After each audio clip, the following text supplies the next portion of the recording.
Hello everyone, this is Dr. Jyoti Acharya, Business Administration Department, MLV Government College, Bhilwara. Today we will discuss about alteration of place or alteration of registered office close. पंजीकृत कार्यालय के स्थान में परिवर्तन या पंजीकृत कार्यालय वाक्य में परिवर्तन। यहाँ पंजीकृत कार्यालय वाक्य में परिवर्तन किस लिए कहा गया है? क्योंकि जब स्थान परिवर्तन किया जाता है तो पार्षद सीमा नियम के कैपिटल क्लोज में चेंज करवाना बहुत अनिवार्य होता है। और पार्षद सीमा नियम, जैसा कि आप सभी जानते हैं, पिछले लेक्चर में भी हम पढ़ चुके हैं, मैं बता चुकी हूँ कि ऐसा इम्पोर्टेंट डॉक्यूमेंट होता है जो कंपनी का जब समामेलन करवाया जाता है तो ये पार्षद सीमा नियम जो कंपनी के द्वारा बनाया जाता है उसको रजिस्ट्रार के समक्ष प्रस्तुत करना होता है। जब रजिस्ट्रार समामेलन करता है तो इसका भी पंजीकरण करता है, रजिस्ट्रेशन करता है किसका? पंजीकृत कार्यालय वाक्य। तो पंजीकृत कार्यालय वाक्य नाम वाक्य के बाद में आने वाला महत्वपूर्ण वाक्य है जो सीमा नियम में दर्शाया जाता है, कंपनी के सीमा नियम में दर्शाया जाता है। तो आज का हमारा टॉपिक इसी से संबंधित है।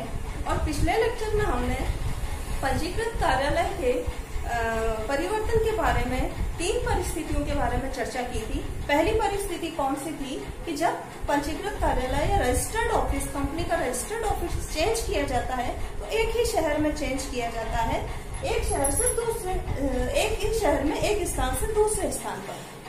दूसरा टॉपिक हमने जो पढ़ा था वो था हमारा एक ही राज्य में उसी रजिस्ट्रार के क्षेत्र में एक स्थान से दूसरा स्थान चेंज हो जाता है।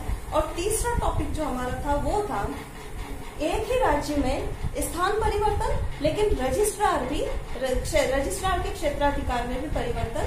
वो स्थान एक रजिस्ट्रार के क्षेत्राधिकार से दूसरे रजिस्ट्रार के क्षेत्राधिकार में चला जाता है। और अब आज का हमारा जो तीसरा पॉइंट है वो है पंजीकृत कार्यालय स्थान एक राज्य से दूसरे राज्य में परिवर्तन। जब एक राज्य से दूसरे राज्य में परिवर्तन किया जाता है तो उसका प्रोसेस थोड़ा लंबा होता है। वो हम एक के बाद एक पॉइंट में आपको बताती जाऊंगी, आप चाहे तो नोट कर लीजिएगा, क्योंकि यहाँ पर जो सारे पॉइंट्स लिखना पॉसिबल मेरे लिए नहीं था, तो मैं आपको बोलकर भी बता दूंगी और साथ का साथ में एक्सप्लेन भी करती जाऊंगी। तो पहला जो प्रोसेस होता है, पहली स्टेप जो होती है वो क्या स्टेप होती है? विशेष संकल्प पारित करना। तो संकल्प पारित तो हमने तीनों ही स्टेप में किया था, तीनों ही कंडीशंस में किया था, क्योंकि सबसे पहली चीज ही यही होती है कि कंपनी से ही पहले अप्रूवल हो जाए या कंपनी से ही पहले संकल्प पारित करवाया जाए। तो एक सभा बुलाई जाएगी सबसे पहले और कंपनी की सभा में कंपनी के स्थान परिवर्तन के लिए एक विशेष संकल्प पारित किया जाएगा।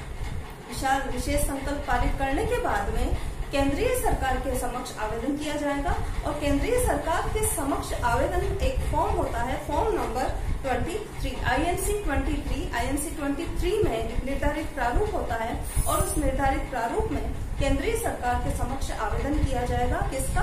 उस अनुमोदन का या उस संकल्प का जो कंपनी की साधारण सभा में पारित किया गया है। क्योंकि कोई भी संकल्प जो होता है तब तक प्रभावी नहीं हो सकता है जब तक उसको केंद्रीय सरकार की अनुमति न मिले या केंद्रीय सरकार की अप्रूवल न मिले या केंद्रीय सरकार का अनुमोदन न किया जाए।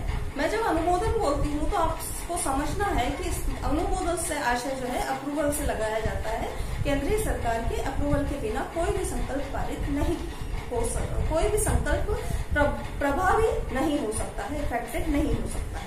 तो केंद्रीय सरकार को जब आवेदन किया जाएगा तो उसके साथ में क्या क्या डॉक्यूमेंट इंक्लूड करने पड़ेंगे? जो पार्षद सीमा नियम है वर्तमान का वो, पार्षद अंतर नियम, ऋण पत्रधारियों तथा लेनदारों की सूची, साथ में सूची के साथ में उनका जो है ये प्रमाणन, जो संकल्प पारित किया गया था वो, उसकी कॉपीज, कंपनी की जो सभा बुलाई जाती है उसका प्रमाण तथा संकल्प पारित किया गया था उसका प्रमाण, और कंपनी की मीटिंग में जो मिनट्स होते हैं, मिनट्स लिखे जाते हैं। मिनट्स के बारे में बहुत एक हमारा अलग से चैप्टर हम उसको पढ़ेंगे। अभी आपको यह याद करना है या समझना है कि उसके साथ में केंद्रीय सरकार को मिनट्स की एक कॉपी भी देनी पड़ेगी, जो सूक्ष्म कहा जाता है, सूक्ष्म वृत्तांत कहा जाता है उसको, उसकी एक कॉपी देनी होगी। तो केंद्रीय सरकार को इन सब चीजों को साथ में आवेदन जब किया जाएगा तो ये सब चीजों की कॉपी भी देनी अनिवार्य होगी। थर्ड पॉइंट आता है, देखिए, लेनदारों तथा ऋण पत्रधारियों की सूची के साथ शपथ पत्र। लेनदारियों और ऋण पत्रधारियों की सूची जब दी जाती है, केंद्रीय सरकार के समक्ष प्रस्तुत की जाती है तो साथ में एक शपथ पत्र भी दिया जाएगा। वो शपथ पत्र किसके द्वारा दिया जाएगा? कंपनी सचिव के द्वारा, अगर कंपनी में है तो। अगर कंपनी सचिव नहीं है तो 2 संचालकों के हस्ताक्षर होंगे उस शपथ पत्र पर, और शपथ पत्र इस चीज को दर्शाएगा कि कंपनी के सारे कार्यकलापों के बारे में जानकारी या कार्यकलापों को देखते हुए वो अपनी राय रखते हैं कि कंपनी के लेनदारों तथा ऋण पत्रधारियों का कोई बकाया नहीं है या उनका जो दायित्व है वो उनके हिसाब से पूर्ण रूप से सही है, तथा कोई दावा नहीं बनता है, कोई क्लेम नहीं किया गया है किसके द्वारा? ऋण पत्रधारियों तथा लेनदारों के द्वारा। तो ये शपथ पत्र दिया जाएगा। उसके बाद में ये शपथ पत्र देने के बाद में जो दूसरा शपथ पत्र दिया जाएगा वो कौन देगा? कर्मचारियों के संदर्भ में संचालकों द्वारा शपथ पत्र दिया जाएगा। कर्मचारियों के संदर्भ में कैसे? संचालक उस बात की घोषणा करेंगे अपने शपथ पत्र में कि जब कंपनी का स्थान परिवर्तन किया जाएगा एक राज्य से दूसरे राज्य में तो कंपनी के कर्मचारियों की छंटनी नहीं की जाएगी। इस का जो है शपथ पत्र देना होगा। कौन देगा? कंपनी के संचालक देंगे, डायरेक्टर्स देंगे। उसके बाद में पंजीकृत कार्यालय पर लेनदारों की सूची रखना, जो रजिस्टर्ड ऑफिस होता है वहां पर जो लेनदार हैं उसकी सूची भी रखी जाएगी, लिस्ट रखी जाएगी। उस लिस्ट को कोई भी देख सकता है और अगर उसकी कॉपी चाहिए, उस लिस्ट की कॉपी किसी को चाहिए तो निर्धारित शुल्क जो होगा वो जमा करके और उसकी कॉपी भी प्राप्त कर सकते हैं। बाद में देखिए आवेदन पत्र का एक विज्ञापन भी निकाला जाएगा और आवेदन पत्र का विज्ञापन केंद्रीय सरकार में जब सुनवाई होती है तो सुनवाई के 14 दिनों से पहले, सुनवाई से पहले 14 दिनों से पहले वो जो विज्ञापन निकाला जाएगा कि कंपनी का स्थान जो है परिवर्तन, इस आवेदन पत्र का विज्ञापन निकाला जाएगा कि केंद्रीय सरकार के समक्ष जो है आवेदन किया गया। उसके बाद में लेनदार ऋण पत्रधारियों, सेबी या नियामक संस्था को इसकी सूचना देनी पड़ेगी। जो प्रत्येक लेनदार होता है वो सूचना भी कब देनी होगी? केंद्रीय सरकार जब सुनवाई शुरू करेगी उसके 14 दिनों के भीतर प्रत्येक लेनदार, प्रत्येक ऋण पत्रधारी या फिर कोई नियामक संस्था है तो उस और SEBI, security and exchange board of India, SEBI से मतलब होता है security and exchange board of India, इसको भी 14 दिन पहले इसकी सूचना देनी होगी। बाद में अगर इस बीच कोई आपत्तियां प्राप्त हुई है, स्थान परिवर्तन के बारे में किसी से भी आपत्तियां प्राप्त हुई है तो उस आपत्तियों की सूचना भी देनी होगी। किसके आपत्तियों की सूचना की प्रति भी किसको देनी होगी? केंद्रीय सरकार को भेजनी पड़ेगी। आवेदन पत्र पर सुनवाई एवं विचार, केंद्रीय सरकार इन सभी तथ्यों की जांच करेगा और तथ्यों की जांच करने के बाद में उस पर विचार करेगा। किस पर? उस आवेदन पत्र पर, उस आवेदन पर विचार करेगा और बाद में केंद्रीय सरकार आदेश दे देगी। अगर सभी उचित समझती है और लेनदारों और तथा ऋण पत्रधारियों द्वारा कोई आपत्ति प्राप्त नहीं होती है या कोई भी समस्या नहीं होती है तो केंद्रीय सरकार आदेश देगी नाम परिवर्तन के लिए, स्थान परिवर्तन के लिए कि एक राज्य से दूसरे राज्य में कंपनी के पंजीकृत कार्यालय का स्थान परिवर्तन के बारे में आदेश कर सकती है। अब जो वो आदेश होगी उस आदेश को रजिस्ट्रार के पास प्रलेख फाइल करना पड़ेगा। जो आदेश दिया जाता है किस पर? जो अनुमोदन पर संकल्प का जो अनुमोदन किया गया था उस अनुमोदन पर जो आदेश दिया जाएगा केंद्रीय सरकार के द्वारा वो रजिस्ट्रार के समक्ष फाइल करेगी। वो रजिस्ट्रार और आदेश का बाद में रजिस्ट्रार क्या करेंगे? पंजीयन कर देंगे। तत्पश्चात समावेदन का नया प्रमाण पत्र जारी कर दिया जाएगा। वो पुराने प्रमाण पत्र में जो पहले वाला रजिस्टर्ड ऑफिस का पता था उसमें चेंज करके नए राज्य में नए रजिस्टर्ड ऑफिस प्लेस का पंजीयन कर देंगे। ये पंजीयन करने के बाद में कार्यालय के स्थानांतरण की सूचना एवं उसका प्रमाणन किया जाएगा। जब कार्यालय के स्थानांतरण की सूचना जो होगी वो सूचना सभी प्रकाशित करवाई जाएगी और उसका प्रमाणन करवा दिया जाएगा। तत्पश्चात पंजीकृत कार्यालय के पते में परिवर्तन किया जाएगा। पता कहाँ होता है?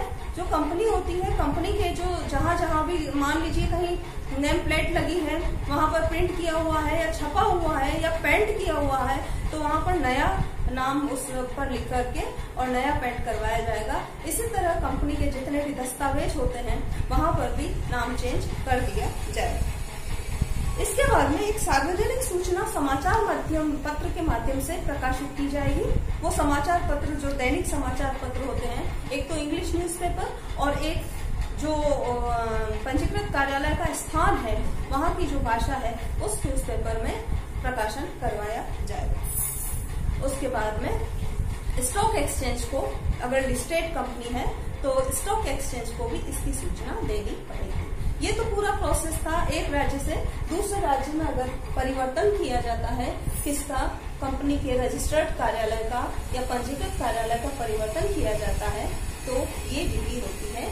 मैंने आपको इसमें सारे पॉइंट्स बोलकर सुना दिए हैं। एक बार मैं फिर से बोल देती हूँ। विशेष संकल्प पारित किया जाएगा, फिर केंद्रीय सरकार को अनुमोदन के लिए आवेदन किया जाएगा। तत्पश्चात लेनदारों तथा ऋण पत्रधारियों की सूची के साथ एक शपथ पत्र भी प्रस्तुत किया जाएगा। कर्मचारियों के संदर्भ में संचालकों द्वारा शपथ पत्र दिया जाएगा कि कर्मचारियों की छटनी नहीं की जाएगी। रजिस्ट्रार तथा राज्य के मुख्य सचिव को आवेदन की प्रति प्रस्तुत करनी होगी। ये पॉइंट शायद मैं नहीं बता सकी आपको, ये सुन लीजिए आप। रजिस्ट्रार जो होता है, कौन सा, विद्यमान कंपनी के पते का जो रजिस्ट्रार होता है पंजीकृत कार्यालय या विद्यमान जो ऑफिस होता है वहां के जो रजिस्ट्रार होगा उनको भी एक कॉपी दी जाएगी तथा राज्य के मुख्य सचिव को भी आवेदन की एक प्रति प्रस्तुत की जाएगी। कौन सा आवेदन, जो केंद्रीय सरकार के समक्ष आवेदन किया गया है। उसके बाद में पंजीकृत कार्यालय पर लेनदारों की सूची लगाई जाएगी। तत्पश्चात आवेदन पत्र का एक विज्ञापन भी निकाला जाएगा 14 दिन पहले, सुनवाई के 14 दिन पहले। और उसके बाद में लेनदारों, ऋण पत्रधारियों जो सेबी होती है उसको या नियामक संस्था को भी इसकी सूचना देनी पड़ेगी।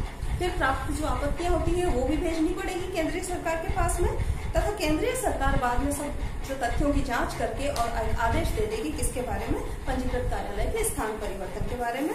और रजिस्ट्रार के तत्पश्चात रजिस्ट्रार को फाइल करना पड़ेगा, इस आदेश को रजिस्ट्रार के समक्ष प्रस्तुत करना पड़ेगा। रजिस्ट्रार इस आदेश का पंजीयन करेगा। पंजीयन करने के बाद में कार्यालय स्थानांतरण की सूचना सबको दे दी जाएगी तथा बाद में पंजीकृत कार्यालय के जो पता होता है वो भी परिवर्तित कर दिया जाएगा। तत्पश्चात स्टॉक एक्सचेंज को भी इसकी सूचना दी जाएगी और जिन डॉक्यूमेंट्स या जहां पर भी पंजीकृत कार्यालय का पता पुराना लिखा हुआ है, नया जो स्थानांतरण हुआ है, नए स्थान के बारे में उसका प्रकाशन करवा दिया जाएगा। ये तो हमारा एक राज्य से दूसरे राज्य में परिवर्तन की जो प्रोसेस था वो हमने पढ़ा। उम्मीद करती हूँ आपको ये लेक्चर समझ में आया होगा। Thank you.